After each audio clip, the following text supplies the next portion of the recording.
You know that feeling when you scroll through a dozen grow tent listings, each one promising a plug-and-play indoor garden, only to end up with a maze of mismatched parts, a light that flickers, or a tent that sags the first time you try to hang a plant. I've been there, and the disappointment is why I'm doing this review, to help you dodge the common trap of buying a nice-looking kit that falls apart when you actually start growing. Link is in the description if you want to check the product details on Amazon. The VIVOSUN GY 5x5 Smart Grow Tent Kit tries to be the answer to that problem. It's marketed as an all-in-one solution with a Wi-Fi-enabled LED bar, fans, and environmental monitoring built right into the frame.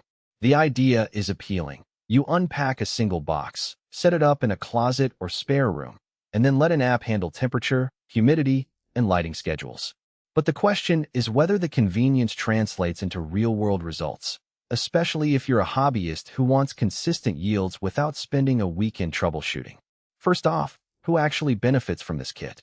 If you're a beginner or a semi-serious grower who wants a tidy, relatively compact footprint, 5 feet by 5 feet, and doesn't want to hunt down individual components, this is a solid match. The included 645W bar LED covers the full spectrum that most indoor growers need for both veg and bloom phases. Because the light hangs from the top of the tent and is paired with a pair of axial fans that push air through a carbon filter, you get a fairly balanced airflow without having to buy a separate exhaust system. The Wi-Fi module talks to a smartphone app that shows temperature, humidity, and even lets you set timers for the light and fans. For someone who's comfortable with a phone but not with wiring, that simplicity is worth a premium. Now, who should walk away? If you're a commercial grower with multiple tents, a dedicated HVAC setup, or you already have a favorite lighting brand, you'll probably find the kit's integrated components limiting.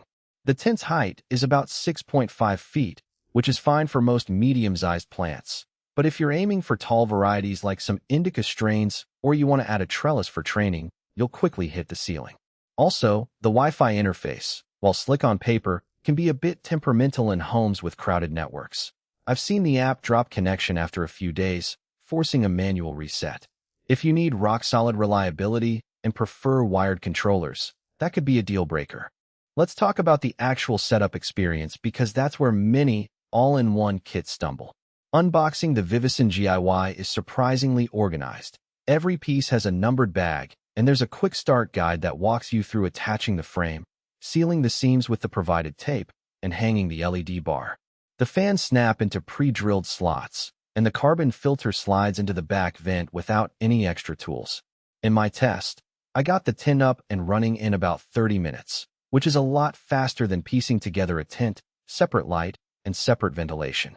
The only hiccup was aligning the built-in cable routing for the Wi-Fi module. The clips are a bit stiff, so you have to wiggle the cable into place. Once it's settled, the connections stay firm. From a daily usability standpoint, the app is where the magic and the frustration lives. The dashboard shows real-time temperature and humidity, and you can toggle the fan speed between low, medium, and high. I set the light to an 18-hour veg schedule and a 12-hour bloom schedule, and the app automatically dimmed the LED by about 20% during the dark period to mimic natural dusk. The data logs are handy. After a week of veg, I could see that the temperature hovered around 78 F and humidity at 55%, which are decent numbers for cannabis. Adjusting the fan to medium kept the air moving without making a racket, and I didn't notice any whoosh that would disturb a roommate. One practical strength that becomes clear after a couple of cycles is the uniform light distribution. Because the LED bar is 4 feet long and positioned centrally, the canopy receives a fairly even spread of photons. I didn't have to resort to moving the plants around to even out growth, which is something you often do with point source LEDs. The spectrum also seems well balanced. I've seen healthy leaf color and no signs of nutrient lockout that sometimes show up when the light is too blue or too red. For a first-time grower, that reduces the guesswork around light schedules. On the flip side, there are a few hidden trade-offs. The tent fabric, while thick enough to block most external light, isn't as reinforced as the high-end mylar tents you see on specialty sites. After a few weeks of opening and closing the doors, the zippered seams started to loosen a little, which could let in stray light if you're not diligent about sealing them. The LED bar, despite being labeled 645W, draws about 350W from the wall, which is efficient, but it does generate noticeable